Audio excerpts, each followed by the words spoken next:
Bonjour à tous, j'espère que vous allez bien. Aujourd'hui, je vais vous montrer comment créer un template sur Notion. Sur Notion, peut-être vous est-il déjà arrivé de recréer plusieurs fois la même page, de recréer plusieurs fois la même liste de tâches.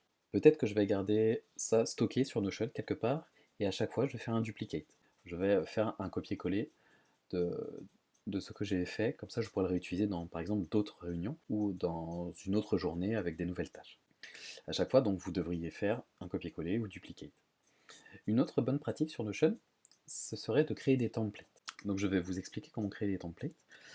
Là, nous allons prendre l'exemple d'un compte-rendu de réunion. Là, vous avez un compte-rendu de réunion vide, en tout cas il n'est pas rédigé, et vous souhaitez réutiliser à chaque réunion. Donc là, vous pouvez faire slash template, template button, et là, vous avez accès au template, à la création d'un template. Donc là, vous pouvez changer et mettre par exemple nouveau compte rendu de réunion. Ce sera donc le nom du bouton sur lequel vous allez cliquer par la suite. Ici, c'est par défaut, c'est une tâche, donc vous pouvez la supprimer et faire glisser-déposer votre compte rendu de réunion vide, en tout cas non rédigé, et là faire close. Cliquez sur ce bouton-là, vous allez générer le compte rendu de réunion non rédigé.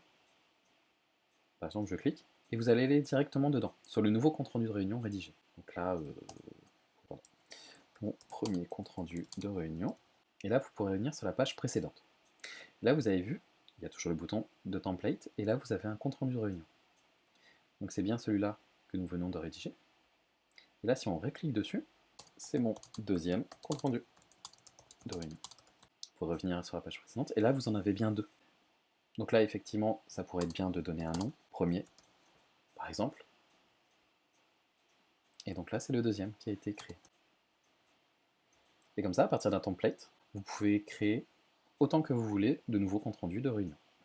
De la même manière pour les tâches, par exemple, vous souhaitez avoir des tâches récurrentes, tous les jours, une même liste de tâches qui arrivent. Donc, par exemple, vous pouvez créer token list, donc ça pourrait être une tâche avec du jour, par exemple, et dedans, vous pouvez créer une to-do list. Et vous souhaitez que tous les jours, cette liste de tâches soit générée. Même principe, vous faites un template button, vous pouvez faire nouvelle liste de tâches. Ici, vous remplacez la liste de tâches qui a été générée par défaut. Vous le faites glisser ici, close. Vous faites nouvelle liste de tâches. Et donc là, il y a bien la liste de tâches qui vient de se créer. Même principe, ici, etc. Si vous avez des questions, n'hésitez pas à les laisser en commentaire. Et je vous dis à bientôt.